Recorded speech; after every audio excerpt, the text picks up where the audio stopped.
ሰላም ቤተሰብ እጅግ በጣም ማመን የሚከብድ በጣም የሚያሳዝን ሩታንም የሚያስጠይቅ ነገር ነው የተፈጸመው። የደረሰን መረጃ ማለት ነው ጋይስ።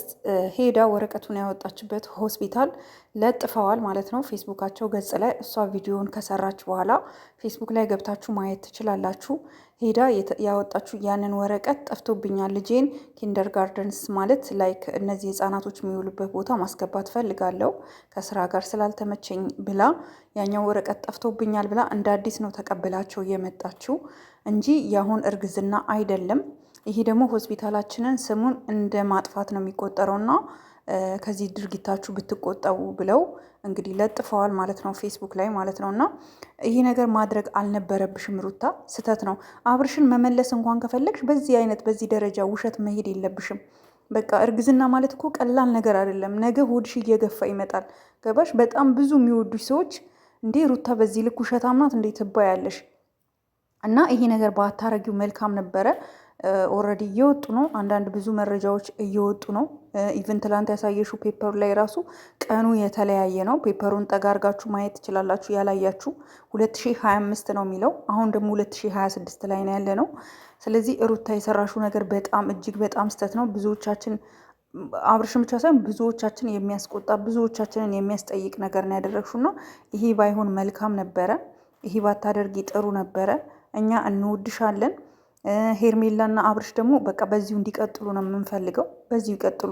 ምክንያቱም አብርሽ መጣም አንቺ ጋር ለአንቺ ምንም የሚጠቅምሽ ነገር የለም። አብርሽ ቢኮዝ ልቡ ያለው ሄርሜላ ጋ ነው፣ ሄርሜላ ጋ ነው ያለው። መለያየት አይቻልም። በጣም ከባድ የሆነ ፎንቃ ውስጥ ናቸው ያሉት ሁለቱ ማለት ነው። እሷም ትወደዋለች፣ እሱም በአሁኑ ሰዓት ለእሷ የተለያየ አመለካከት አለው።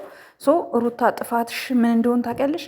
በቃ ክብርሽን ማስቀደም አለብሽ። በዚህ ደረጃ በዚህ ልክ ለምንድነው የምትለማመጪው? አረገዝኩ አላረገዝኩ እያልሽ ሲጀመር እርግዝና አላረገሽም። ሆስፒታሉም ፌስቡክ ገጹ ላይ ጽፏል። አንቺም ደግሞ ነገ ከነገ ወዲያ አሁን ቢያንስ የአንድ ወር እንኳን ቢሆን ከ2 ከ3 ወር በኋላ የፊዚካሊ ፊትሽ የሰውነትሽ ለውጥ ይታያል። ያ ከሌለ ይሄ ሁሉ ኦዲየንሶችሽን እንደዋሸሻቸው ነው የሚቆጠረውና አብርሽን ደግሞ በዚህ ልክ ማሳደድ፣ በዚህ ልክ ወደ ራስሽ ለመመለስ መጣር የለብሽም። በፊት ነበረ በፊት ያ ሁሉ ሲለምንሽ እኛ ስንለምንሽ መመለስ ያልቻልሽ አሁን በዚህን ሰዓት እሱ ሌላ ላይፍ ውስጥ ከገባ በኋላ ለመመለስ መጣጣር በጣም ከባድ ነው። በጣም ከባድ ነው። ህይወት ለአንቺ እንዲህ እንደምታስቢያት ቀለል አድርገሽ እንደምታያት አይደለችም። ገባሽ? አዎ አብርሽ አጥፍቶብሽ ሊሆን ይችላል፣ ብዙ በደል ደርሶብሽ ሊሆን ይችላል። ግን እኛ ገና ምንም ሳይፈጠር ብዙ እየለመንሽ ነበረ። ታይ ወደ ቤትሽ ተመለሺ፣ ታይ ይሄ ነገር ጥሩ አይደለም። በቃ ለአብርሽ ጊዜ ስጪው፣ ስታወሪ አትጩሂ ብለን ብዙ ጊዜ ብዙ ምክሮችን መክረንሽ ነበር። ግን ምን ያደርጋል አንዳንድ ጊዜ እሱም ደግሞ ትዕግስት አጣ። ትዕግስት አጥቶ እቺ ሴት ልጅ የመጣችው ሄርሜላ የመጣችው አንቺን እና እሱን ለማስማማት ሰበብ ነው የገባችው ወደዚህ ላይፍ ገብታ፣ ግን አብርሽን ጠቅልላ ነው የወሰደችው። እና ይሄ ነገር አንቺን አይጎዳሽም ወይ? ጎቶሻል። ስለዚህ አሁንም ተማሪ አሁን ራሱ ያላረገሽውን አረገዝኩ ብለሽ ዋሽተሽ ስትመጪ ነገ የእውነት የሆነ ነገር ቢፈጠር ራሱ አብርሽ ራሱ አያምንሽም፣ ሰውም አያምንሽም።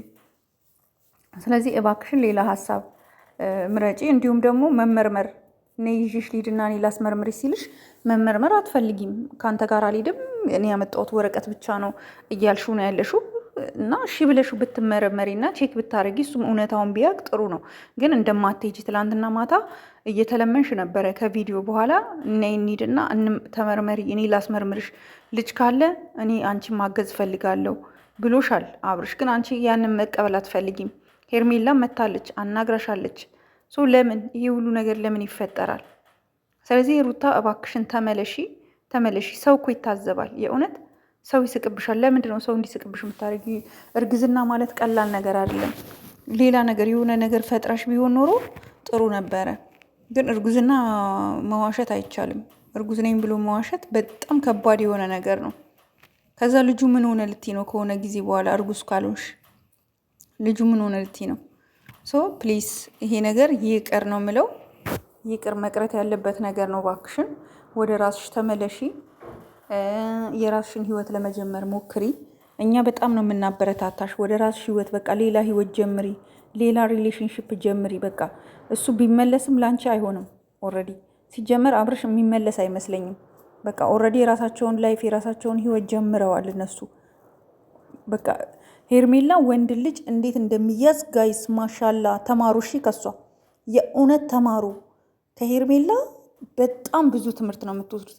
ወንድ ልጅ ምን እንደሚፈልግ፣ ወንድ ልጅ እንዴት ምን አይነት አክሰንት እንደሚፈልግ፣ ወንድ ልጅ በቃ አይዶን ነው። በጣም ነው ፍቅር የምትሰጠው። እውነት ለመናገር ለምን ይዋሻል? እኔ ሩታን ስለምወዳት ሄርሜላን ላጣጥላት፣ ሄርሜላን ልሰድባት አልፈልግም። ግን በቃ ሄርሜላ ደግሞ ሀቅ አላት። ሀቋ ምንድን ነው?